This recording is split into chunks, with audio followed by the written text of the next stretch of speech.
What's up, YouTube? Hope everybody's having an awesome beginning of their week. Pretty fun one over here. So I actually played in a Pioneer event on Friday night. Not like a PTQ or anything, just a F&M Pioneer event. And played that Rakdos Vampires deck. Whew. Oh, man. Vein Ripper is a card. Soren putting in Vein Ripper is a thing. Sacking off Mutavaults to kill off Amalias. Pretty fun, regardless. Really cool deck. If you're checking out Pioneer, that's probably a pretty sweet one to go to if you're coming from like the Death Shadow background and you like mid-rangey-esque decks with an early 6/5. Pretty cool deck. But we're not here to talk about Rakdos, Vampires, and Pioneer. We're here to talk about Dimir Shadow and Modern. And I know people, like, I am sure y'all are going crazy about, oh, stop playing Dimir, play other options. But I'm trying to nail down a list for the Modern Showcase or Modern Online Qualifier that's coming up here in a couple days. So, a lot of Dimir Shadow from now until then as I try to figure out exactly what I'm playing. That's essentially what this is, a test league of a couple different options, especially sideboard, like Harbinger of the Tides or Harbinger of the Seas. One we saw in the last video I really wanted against Tron or liked against Tron. Trying out that a little bit more, so you see like the basic Swamp in the main, the black fetches. Rest of the main, pretty, like, when I tell you my main deck 75... or main deck 60, sorry, feels pretty stock at this point. Like, I'm maybe 3 cards here or there, like Force Negations in and out, third Drowns in and out, third Tamiyo I don't want to drop, but if the meta is just oppressive to Tamiyo, if it's a lot of Boros aggro, if it's a lot of the Nadu decks and stuff like that, then Tamiyo is just not the greatest option, regardless of if you're flipping her on turn 1 or turn 7. In the sideboard, might want to go up to the third Stern Scolding. Force Negation's only really good if you expect to see a bunch of Tron and something that you like can tap out for a threat early and protect yourself from Trinisphere, Chalice of the Void, something like that. But maybe just going up to like another Consigned to Memory might be better. Still looking at options there. Definitely nothing set in stone. So let's go ahead and jump into the voiceover of some of these matches so you can see a little bit about what we got going on in Dimir Shadow if you haven't seen it previously.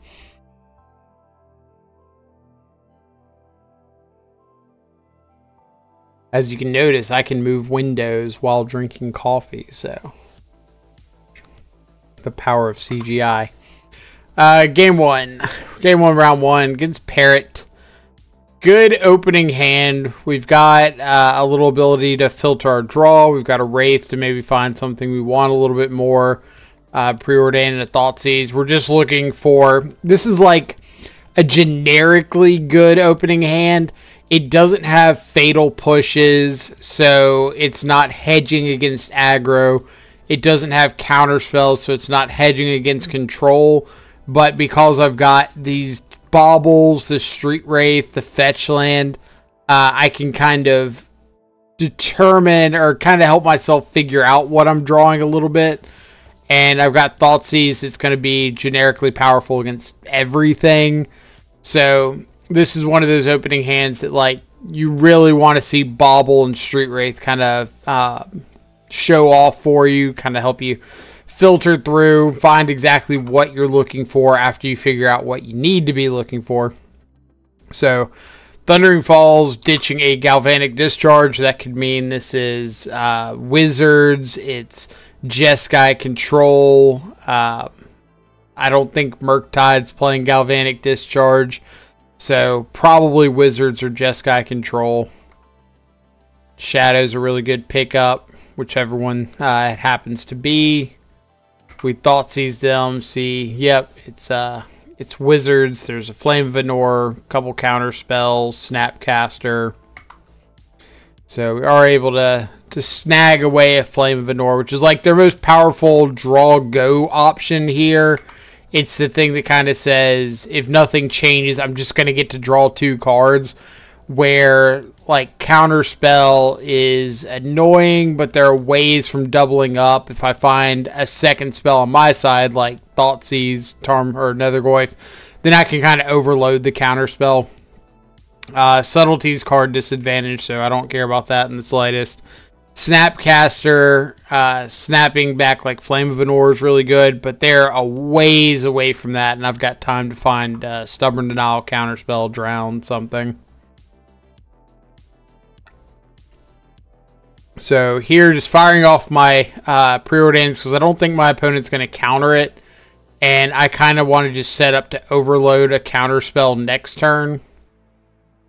So we got the ThoughtSeas, we see a Spell Snare, we don't care about that one. Counterspell, which they are going to nab a Shadow, but that's okay because we've got more of them. So this was a setup play.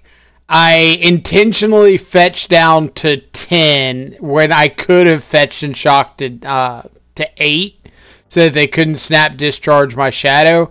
But my opponent doesn't have a land. I've got a 3/3 Shadow out there. I think there's a really good chance that they're going to try to main phase snap discharge my Shadow, in which case I just get to cycle my Street Wraith, save my threat, make the Snapcaster useless, and just kind of provide myself some pseudo card advantage here by making something of theirs not effective, not actually do anything. So we do exactly that. We get to save our Shadow, make them spend all their mana on their turn.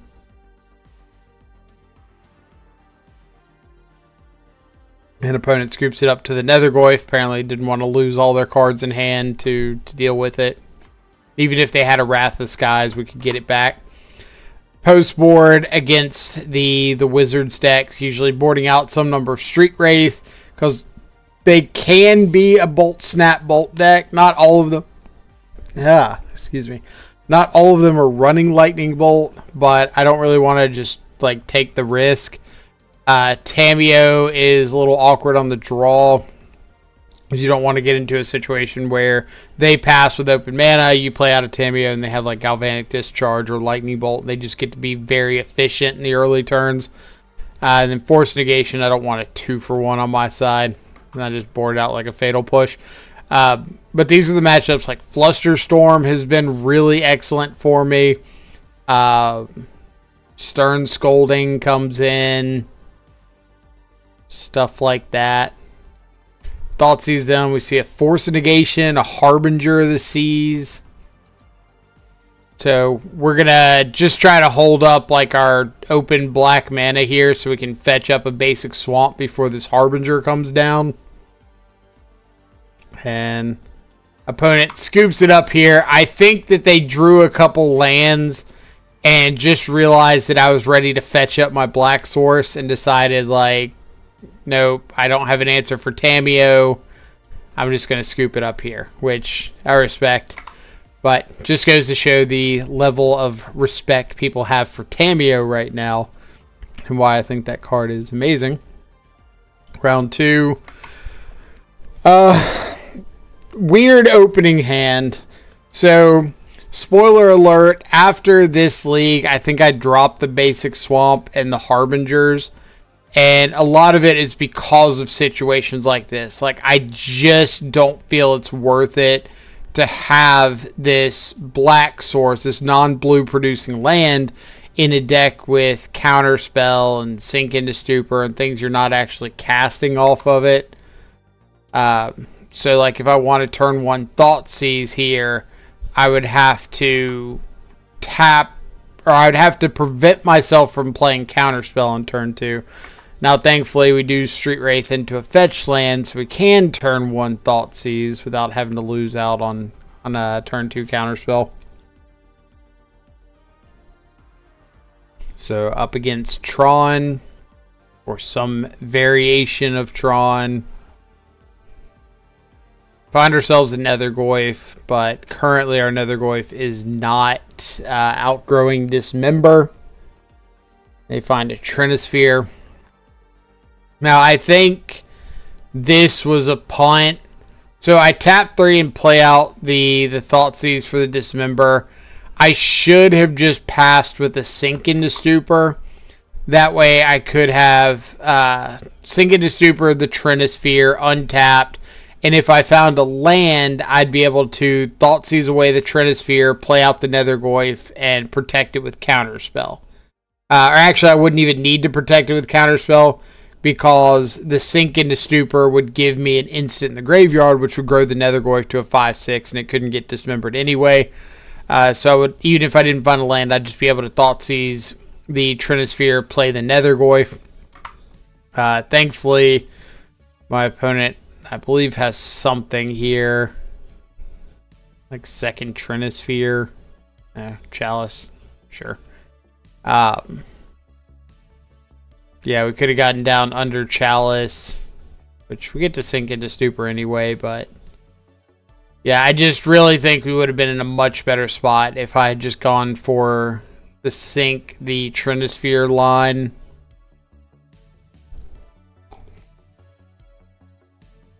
And pretty much game over once my opponent starts hard casting Devourers, so we'll give it a draw step, see if we happen to find like a Shadow.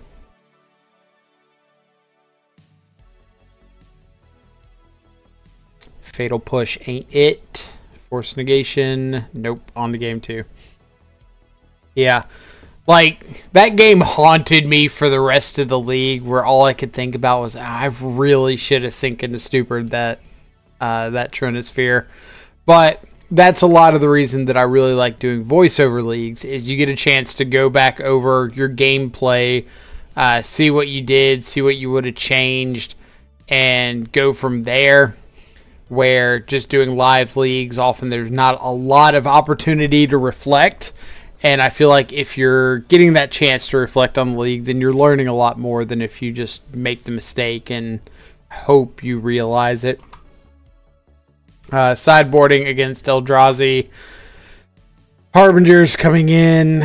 Consigned Memories coming in. If you're running something like Break the Ice, it's coming in. Drown's bad, Fatal Push bad, Dismember bad. I do board in Flusterstorm in the matchup, and I'll explain to you why. Don't worry.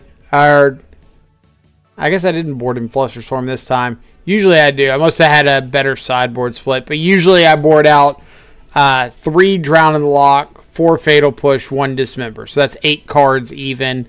And my sideboard happens to be like 3 Consigned to Memory, 2 Harbinger of the Tides, 2 Flusterstorms, and... Or I think this one was like 3 Consign, 2 Harbinger, 2 Force of Negation, and something else. I kept in a Drown this time. That's why. Usually I would board out the last Drown for a Flusterstorm, but not too big of an issue. The advantage to Flusterstorm is it does interact with things like Kozilek's Command, All Is Dust on curve pretty well.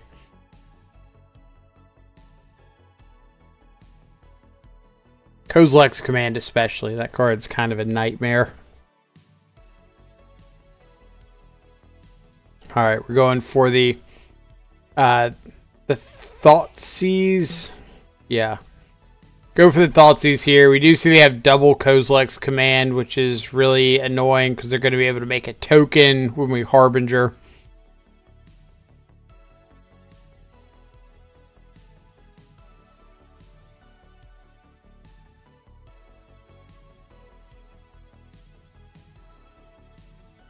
Yep. And since they have the Eldrazi Temple, they can make 2 tokens here. So now they can untap, play a land, use their 2 tokens and their 3 mana to kill off the Harbinger. Now, they didn't make any Scion or Spawn tokens the second time, which means the second Harbinger of the Tides, Harbinger of the Seas. I'm going to get this name right eventually.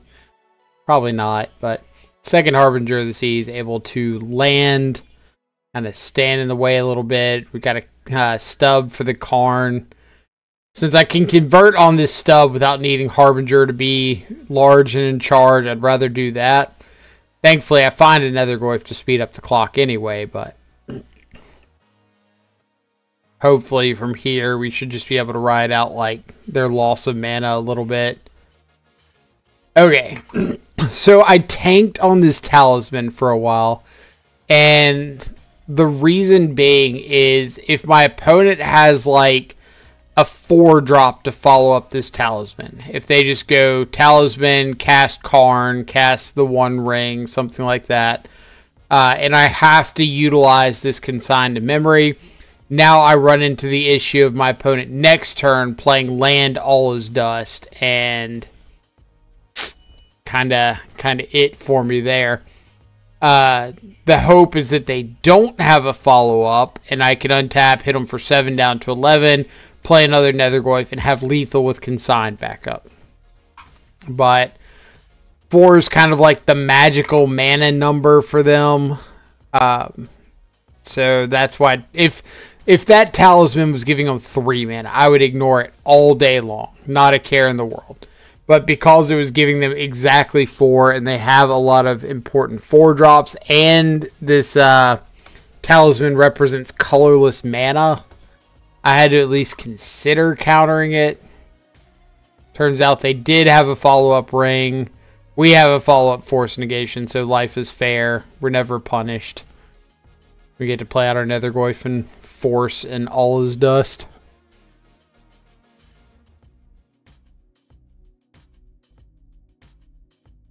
Everything is awesome. Everything is awesome when you're forcing All Is Dust. Everything is awesome. Alright. Mulligan decision. Let's go over that real quick. Pretty easy. Like, no black mana, double ThoughtSeas Consign. We could play Tamiyo, we could play Bauble on turn 1, but we're on the draw. That's not very good. Let's keep going. Second hand. Why did we throw back Shadow? Because I've got a turn 2 flip Tamiyo if I want it, while holding up Flusterstorm to interact with like a Kozilek's command or something, and I don't actually have the life loss necessary to get Shadow online right now. So this is something I think a lot about with mulligan decisions. One, does my opening hand allow me to play a Shadow, and in like a fairly timely manner? Because if I have 4 Watery Graves in my opening hand, I can say, yeah, I can play a Shadow, but not until turn 4, and it's a 1/1. Not really worth it at that point. An opening hand like this, I have a fetch, I have a Street Wraith, so that's 5 points of life loss right there. Not enough to play a Shadow. If I draw a ThoughtSeas, which is my best life loss card, best life loss interactive card, it's still not enough to play a Shadow. So now I'm needing to find like a ThoughtSeas and another fetch land to get the Shadow online. And that's not improving my hand. That's just finding like lands and things. And I don't want lands and things. So keeping a hand like this that just says, I'm going to turn 1 Tamiyo, turn 2 flip Tamiyo with like a way to protect Tamiyo from a Kozilek's command is more in line with, I'm going to do something proactive with the cards that I have available to me, and we'll worry about finding more stuff down the road. But it makes like counter spells better draws, where if I have the Shadow in hand over something, then my counter spells aren't as good of a draw because I don't have some clock down that I'm protecting. If that makes any sense, good. If it doesn't, let me know in the comments, and I'm happy to expand on it a little bit more.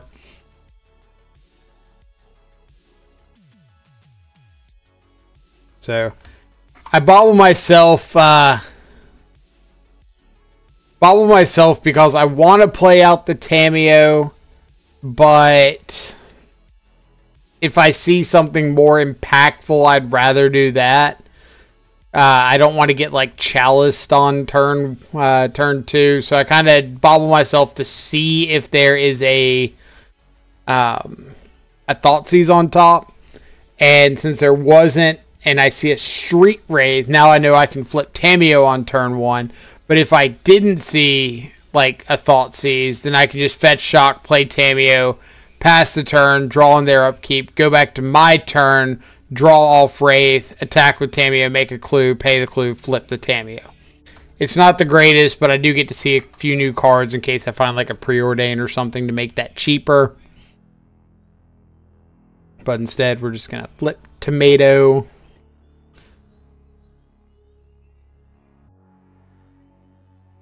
And I feel like people love seeing Tomato flipped on the draw. Like turn 1 flipped.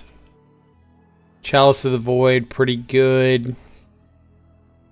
So we just kind of have to hope that our opponent doesn't have Tron and a payoff here. Eldrazi Temple is not Tron and a payoff, thankfully. Been another Tomato. And Counterspell is about the best draw I could possibly hope for right there. Because now I can fight over some stuff. Decide to make use of this Flusterstorm. This is what I was talking about with Flusterstorm being a bring-in.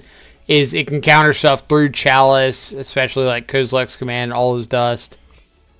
So we are able to deal with that that Kozilek's Command. And now we have an ulted Tamiyo. And the idea is, at this point, we've got half of our library in our deck. We can find some way to piece together a win from here. So Harbinger shuts down mana. I've got Force Negation in hand that I can play through these Chalices. Opponent does have a Dismember, which is okay because I've got a second Harbinger hanging out.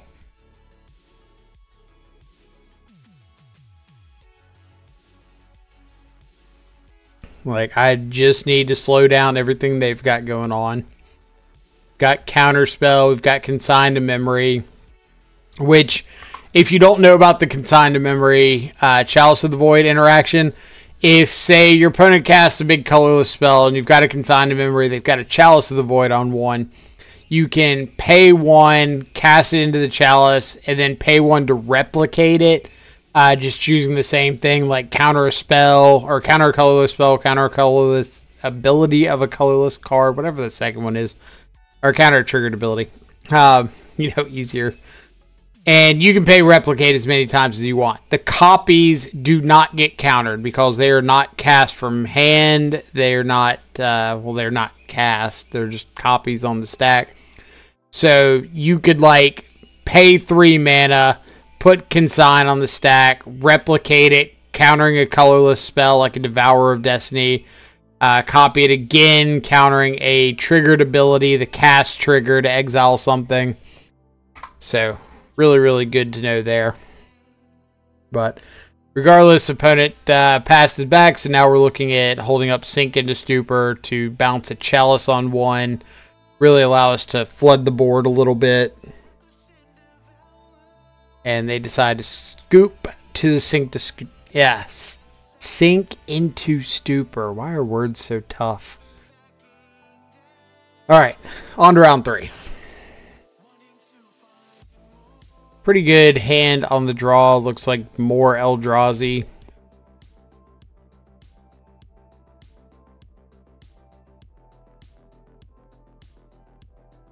Funny enough, I'm pretty sure this opponent played Aspiring Spike like directly after me.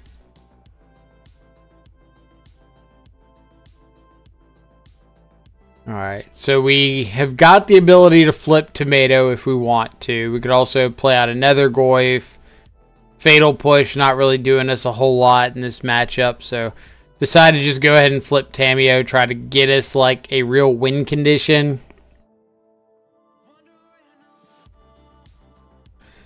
Eldrazi Temple means they got mana for a big Eldrazi, big Eldoofus, or a One Ring, I guess.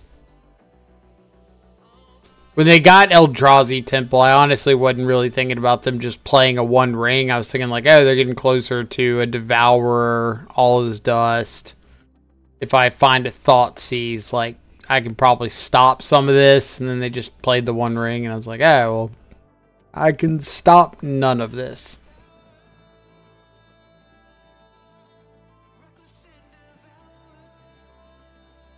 And yeah, we'll scoop it up to All Is Dust. What a card. What a card. We already talked about sideboarding. This one, I did bring in that extra Flusterstorm.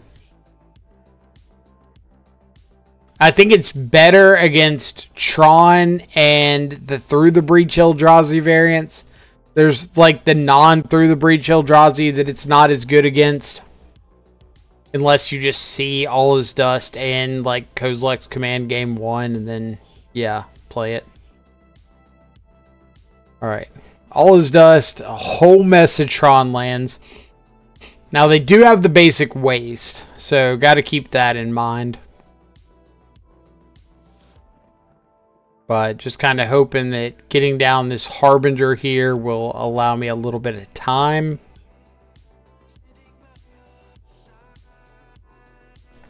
Seeing as how they do have natural Tron like twice over. Trinisphere's okay since I'm just sitting here with counter spells anyway. Shadow to speed up the clock a little bit. And yeah, we were just kind of hoping to dodge the one ring there. But from here out, I'm not tapping off counter spell. There's no reason to play another Shadow and risk my opponent like actually resolving something when I know they're just going to be dead in like 2 turns to my my attackers. And steal game 2, on to game 3.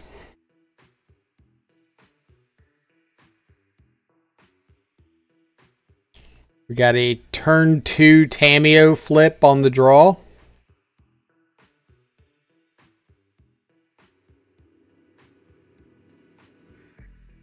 So let's go ahead and get down our tomato. We've got counterspell to protect. We're just looking for a little more interaction. Unfortunately, Kozilek's Command here would allow them to take out Tamiyo on turn 2. Thankfully, opponent's nice enough to go for a Chalice of the Void instead. So there's a flip tomato. Wraith just to see if we draw into something relevant. And now it is Counterspell and Prey.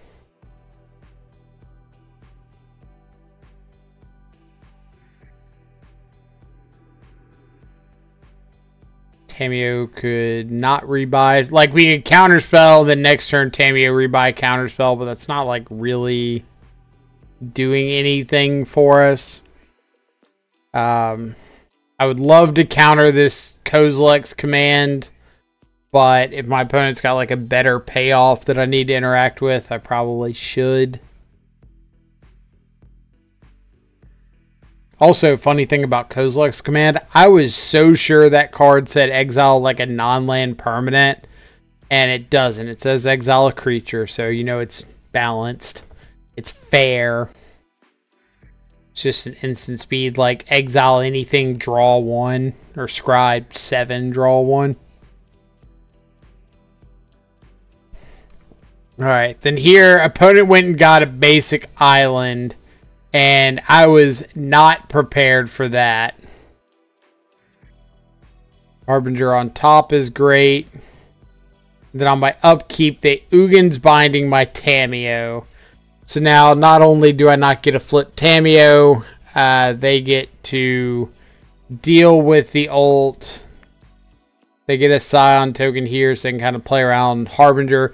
It was essentially cycling a Scion. Like, you sacked a Scion, played a Scion. And now we see the mono 1-drop draw in the face of this Chalice of the Void. Deciding to counter the Chalice trigger so we can get a threat down. Not the most fun use of Consigned to Memory, but we have to do something. If I sit back and like hold up consign, opponent's going to run us over with the ring. If I don't play, or if I play something out, I lose my only counterspell option I have available. No attack because of their protection. And yeah, that's GG's. They can exile my Harbinger, bounce back the Nethergoyf, and we're in a load of trouble there.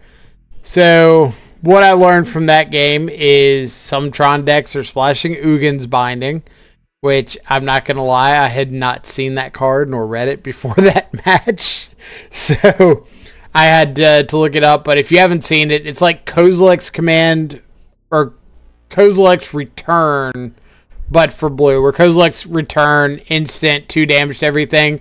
Ugin's Binding like bounces a non-land permanent, and then when you cast a big thing, just like Kozilek's Return, you can exile it from your yard and like wipe everything. So Kozilek's Return, 5 damage to everything when you like cast a big dude and exile it from your yard.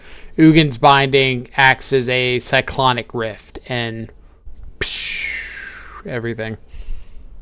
Either way, on to match 4, we are matched up against Seth, probably better known as Saffron Olive. Well, Meticulous Archive with Kahira. So my immediate fear is, oh my god, they're playing Elementals. I am dead. I am super dead. Cavern of Souls wrecks me. Solitude wrecks me. And then there was that brief thought of like, oh, well, maybe they're playing actual blue-white control. Actual factual Kahira blue-white control. Both options, I guess, technically are plausible.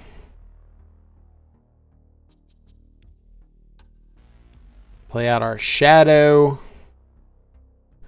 We'll meticulously archiving. Shadow gets to stick around, so now hopefully we find out what we're up against. Maybe there's a Teferi in our future. Nope. Counterspell. Counterspell gets counterspelled.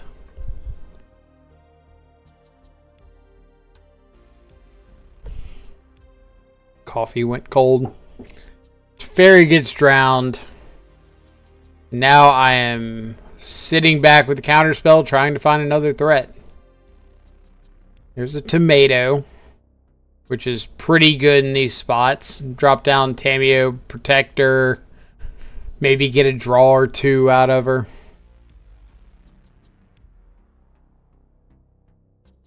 Don't want my Tamiyo being exiled. Okay. Supreme Verdict, I think, is like the telltale sign that they are actually just straight blue-white control. And then I had a funny moment here where my opponent puts a Karn the Great Creator on the stack. And in typical Cntrlfreak fashion, I have to send them a message. The message, of course, being... Come on. Excuse me, I think there's a Karn the Great Creator in your Jace the Mind Sculptor slot. Pretty typical, right? Like, you see Karn the Great Creator and, like, wait, that's not a typical blue-white control card. And then we get back.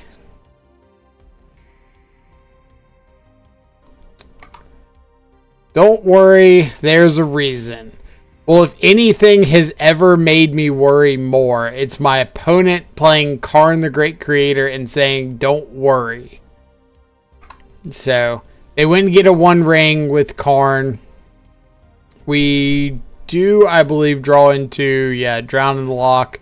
So I'm like, okay, I can fight over the 1 ring. That's a plus. They still got a Karn. I still don't have a threat, but I want to see what's going on. Oh. Isochron Scepter. Oh, Orin's Chant.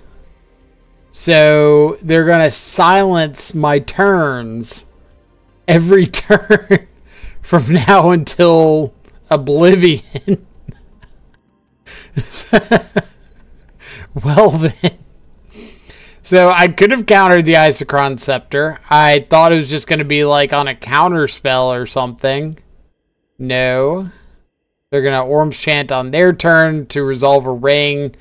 I decide to counter that because I can't counter the follow-up. But if I counter the Orm's Chant, maybe there's a possibility that they don't cast the second thing for fear of me having another counter spell. And just like that, they didn't cast the second thing, but they did just have it to fairy in a one ring. So we're going to go to game 2. Fatal Push looks abysmal. Dismember looks abysmal. Flusterstorm Force looked better. Technically. Not that I'm super enthusiastic about them. There's an Isochron Scepter. And I just imagine like playing through this whole match in Seth's voice. And it sounds so giddy. It was like, play the Isochron Scepter. Imprint the Orm's Chant. Pass the turn. But I will say that I try to upload like all my leagues in a fairly timely manner. I held this one off a few extra days because I didn't know if Seth was working on like an against the odds video or something. So, Seth, if you see this and I spoiled the video for you, I'm sorry. Please don't hate me. Please don't copyright strike my channel. I just had to get the league out there one way or the other. But, yeah. I'm going to play a Shadow, and it's not a very big Shadow, but I've got a Stubborn Denial and a Force Negation and a Prayer. I could counter the Isochron Scepter there, decided to just let it go. If they want to Orm's Chant, they can, but I've got like a big army of counter spells to fight through. If they have a Supreme Verdict, I can't counter spell it anyway, so who cares if they've got a counter spell. It's kind of they get rid of 2 cards out of their hand for a pretty pricey option to interact.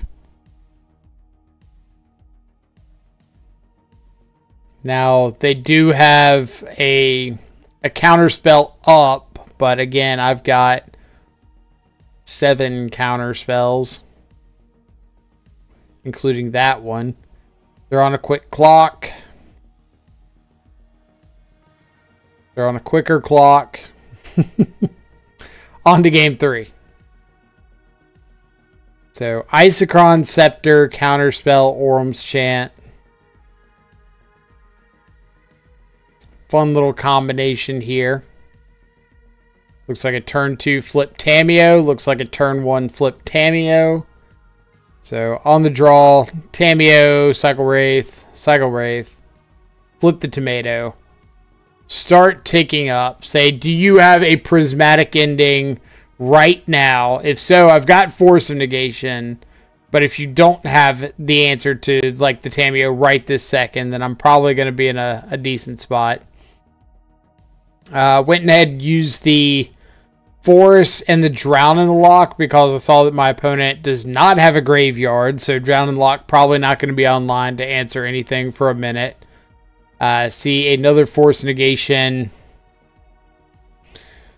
which I really thought about just counter-spelling this Isochron Scepter just like last time, but if they're trying to drop down like 3 drops or something next turn, then I probably don't need to have the Force up. Maybe I do. Maybe I'm supposed to, but either way, Seth decides cannot answer the Tamiyo, and that's like 2 turn 1 flip Tamiyos this league. 2 or 3. On to match number 5. Up against Fatcaster Mage, who has also found the power of Tamiyo. Oh. Looks like Jeskai control. See Wrath the Skies, Snapcaster Mage, find an answer to Tamiyo. See another Snapcaster Mage on top. So at the moment, our opponent does not have a 3rd land drop. We also do not see a counter spell, but because we are so good and skilled, we could ThoughtSeas to try to clear the way. But I kind of like this just hold up drown plan. This way, if they find a third land and they're able to go for the Wrath of the Skies, if it's a fetch land, then I can drown in the lock. If it's not a fetch land, then I'm in a little more trouble. Which they decide not to go for the drown into open mana there. I greatly appreciate that because that allows me to hold up interaction. ThoughtSeas away a Wrath, lead them with a Flage, another Snapcaster, and a Galvanic Discharge. My shadows are not currently dead to any of these things, so I'm just going to attempt to swing in for a lot of damage. So I could go for a Drown in the Lock on the Snapcaster there before blocks, but my opponent could just flash in another Snapcaster and chump block anyway, so it doesn't actually like change anything.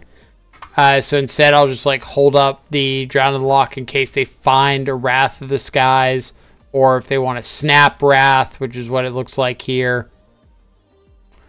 Make them commit all of their mana to the Snap Wrath. I know their last card in hand is a Flage, so we'll counter that, move on with our lives. Thankfully, the energy you pay is not like added to the CMC, or that would be horrible to play against. If it said like pay 2 and X, X is the number of energy that you use to as you're resolving the spell or whatever. Alright. Tomato down. Sideboarding against wizards. Honestly, like, pretty similar to blue-white control. The only difference is keeping in more fatal pushes and boarding out, like, some street wraiths instead. Because if your opponent does have bolt, again, being a bolt, snap, bolt deck is a lot of damage in a very short amount of time. Usually don't want to deal with that, but if you decide otherwise, if you're like, hey, I can handle it, then by all means, homie, you got it. But I did think this was a really fun game. So I know my opponent's got 2 Galvanic Discharges and 4 energy hanging around from these Tune the Narratives. Shadow is quite a bit away, so I'm kind of playing the draw go game until I'm able to find an opportunity to play bigger Shadow. I should have forced a negation that Flame of Anor because they're a Snapcaster deck. I don't want them snapping back Flame, but decided to counterspell so that if I found like Wraith into ThoughtSeas or something and wanted to play out my shadows, I'd have a free counterspell option. Unfortunately, our idea of Wraith play out, or Wraith ThoughtSeas play out Shadow is more just draw go, draw go, draw go. In case you didn't know, Death Shadow is the best draw go deck of 2024. Don't let your Jeskai control opponents tell you otherwise. Follow myself, see a Preordain. Kind of interested in that. Now we'll force this one.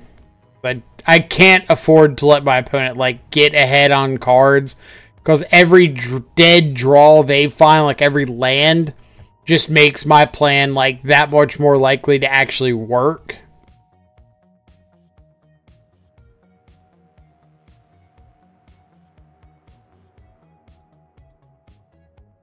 So decide to start fetching because like the Watery Grave is my last shock land. So if I get the Watery Grave down, fetch up a basic island, then I'm kind of at the point where, hey, I've got to commit to something. But I finally find a ThoughtSeas, and that's like the golden ticket. That's the green light, go for it card. Because now if they want to use a Galvanic Discharge to kill a Shadow, they've got to use all of their energy to take out one. And then I can, like, Stubborn Denial of the Wrath. There's Wrath number 1. Eats a stub. Discharge. Go ahead and stub that. So if they go for the third discharge, or the second discharge, I've got the Flusterstorm. Spell Snare's dead in hand. And now, like, a Street Wraith kills. A Fetch Land with no fetchables kills. ThoughtSeas kills. They don't have a second white source, so I know they can't have a second Wrath of Skies right here. They could have a Flage, but if they go upstairs with a Flage, they die. Scalding Tar means that's their last card for hand. Nihil Spellbomb. I think I go ahead and pop it looking for a way to kill them, and I think I draw like a Drown in the Lock. Yeah, you know, the irony of Magic.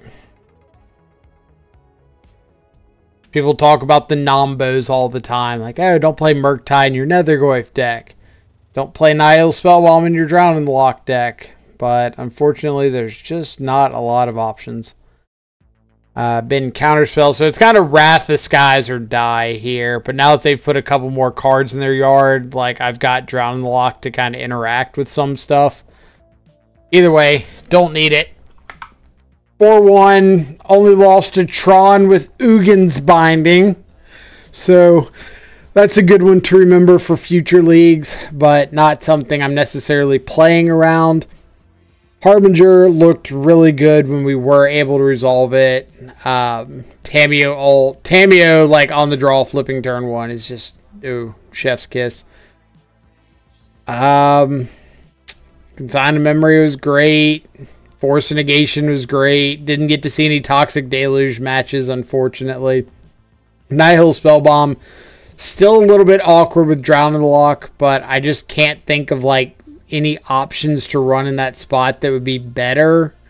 Because usually when you want Grave Hate against things like Crabvine and Dredge or Flage, you want to nuke the entire yard, not just like a single card or two. So if you got any options that are like really working for you, be happy to hear them. It might be that I just have to board out all the Drowns in the Spellbomb matchups. The problem is Drown is still really, really good. So I don't want to lose them, but who knows? Still thinking of options there. Like I said, I'll have the Modern Qualifier in the next few days, which I plan on making a video of that. So if you want to see how it turns out, then hopefully we'll have the video up sooner rather than later, as soon as the event is done. Otherwise, yeah, send me your Dimir lists. I want to know like what's working for everybody. With Goldfish not getting access to the Magic Online deck lists, or Wizards not releasing the deck lists, I've been struggling to see what's working for people, other options to try out. I'm having to watch like all these blue-black variants from non-shadow decks and try to get ideas, but the inspiration is lacking. So let me know what's working for you, what kind of cards are working, especially if they're against Boros Energy. That's the matchup that I need help with. But other than that, I hope everybody has a fantastic rest of your day. Stay safe, enjoy some good food and company. I will catch y'all back live later. Adios for now.